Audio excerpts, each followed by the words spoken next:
कभी पूरी शंकराचार्य महाराज जी को मिलते हैं, उनको उनका मन में हम लोगों के प्रति एक आशीर्वाद और एक आदेश रहता है। बार बार कहते हैं देश की राजा को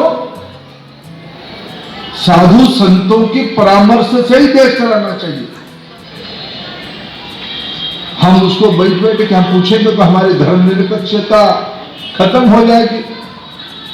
हम साहित्य में ही सिर्फ साधु वचन कहें, व्यवहार में हम साधु की बात को सांप्रदायिक माने। लेकिन भारतीय जनता पार्टी ने निर्णय करके योगी जी को यहां दायित्व दिया। आज योगी जी ने और मोदी जी ने गरीब कल्याण की, जो हमारी सनातन धर्म की सबसे मूल विषय है, मनुष्यता की, मानवता की, जीव की कल्याण हो, ऐसे हमारी सभ्यता ने सबको सिखाया है। आज आप ही के आदेश से हम इस गरीब कल्याण योजनाओं की विश्व की दरबार के अंदर हमारी मॉडल आज वैश्विक मॉडल बनने जा रहा है। भारतीय परंपरा आधारित शासन प्रणाली आज विश्व की परंपरा बनने जा रही है। क्या इसको हम और कुछ साल चलाने नहीं देना चाहिए क्या? और प्रजातंत्र में स्वाभाविक है, वाद विवाद प्रतिद्वंदी तो होगा ही। इसको हमने स्वीकारा है, पद्धति करके स्वीकारा है। और आने वाले आज तक तो यूपी की 5 चरण की चुनाव हो चुका है। आपके आशीर्वाद से अगर आप अनुमति दे तो मैं हिम्मत के साथ कहूं, सरकार तो बन चुकी है। मानवता आज 2 छक्की में है। प्रलय की दौर में भारत की और दुनिया देख रही है। भारत की ताकत बढ़ेगी कब? जब उत्तर प्रदेश में भारत की ताकत बढ़ाने वालों की शक्ति बढ़ेगी। इसलिए आप इस जिम्मेवारी को, इस परम कर्तव्य को आप निभाने वाले हो, इसमें मेरे को कोई संदेह नहीं है। आपने व्यक्तिगत रूप में हमें सौभाग्य दिया, आपकी सानिध्य प्राप्त करने के लिए मैं बहुत बहुत आभारी हूँ। धन्यवाद।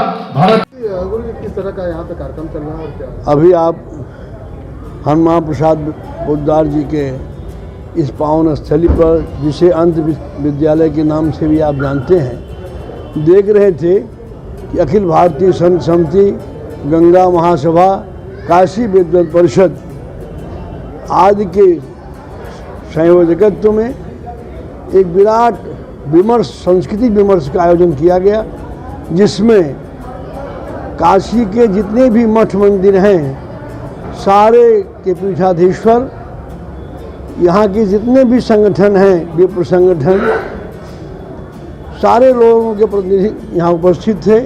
इस पूरे खचाखच भरे हाल में सर्वसम्मति से निर्णय लिया गया कि संस्कृति और संस्कृत की रक्षा के लिए विश्व में भारत की साख को बहुत ही शीर्ष पर ले जाने के लिए, प्रधानमंत्री का हाथ मजबूत करने के लिए और संत शिरोमणि योगी आदित्यनाथ को दोबारा मुख्यमंत्री बनाने के लिए जाति, धर्म, परस्पर द्वेष सबसे ऊपर उठ करके इस बार भारी से भारी मतदान करके जो चीज़ें बची हैं 370 के अलावा, राम मंदिर के अलावा, विश्वनाथ मंदिर का जो उद्धार हुआ, उसके जो बचा हुआ कार्य है उसको 5 साल में पूरा करने के लिए जितनी भी विधानसभा बनारस में है, 8 विधानसभा में भाजपा का परचम लहराना है और 325 से ऊपर विधायकों को भेज करके जो तरह तरह के षड्यंत्रकारी लोग हैं उनके मंसूबे को ध्वस्त करना है। इसी आयोजन में काशी विद्वत परिषद के जो पदाधिकारी हैं उन्होंने भी अपना पूरा समर्थन दिया है।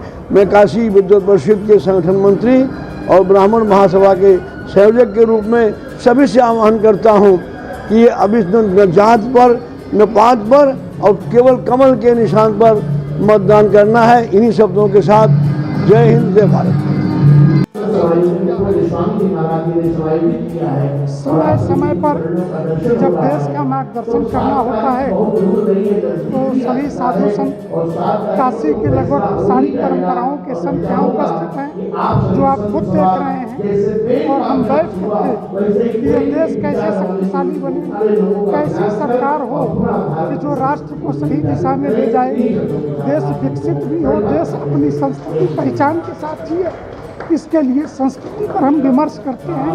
ये विमर्श हो रहा और सभी पूज्य संत यहाँ विराजमान हैं। महाराज जी, ये ज़्यादातर धर्मेंद्र प्रधान जी हैं जो किसी पार्टी विशेष से बिलोंग करते हैं, तो क्या लग नहीं रहा कि ये किसी पार्टी विशेष को लेकर के? अरे अन्य किसी में भारतीय संस्कृति के प्रति आस्था हो, आए तो हम मना थोड़ा कर रहे हैं। धर्मेंद्र प्रधान जी आए तो हमने उनको भी मना नहीं किया, कोई और आता तो उसको भी मैं मना नहीं करता। तो क्या इनको इनवाइट किया गया था या फिर से आए, और किन किन लोगों को आपको invite पता किया? है कि प्रधानमंत्री जी का निर्वाचन क्षेत्र है, तो स्वाभाविक तौर से बहुत सारे राजनेता काशी में प्रचार के लिए आते हैं।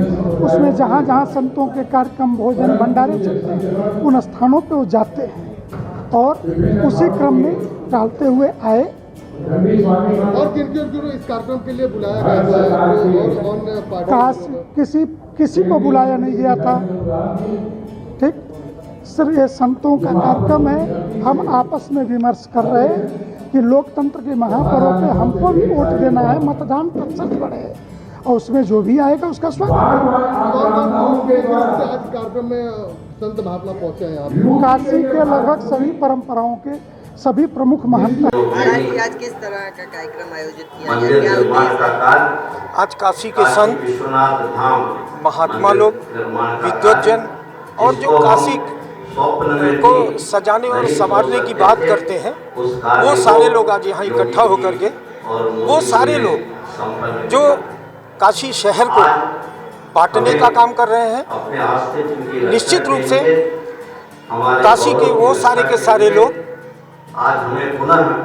जिन लोगों ने देखा है पिछले दिनों, और निश्चित रूप से ये जो संस्कृति कार्यक्रम यहाँ हो रहा है, ये कहना चाहती है कि काशी के लोग एहसान फरामोश नहीं है।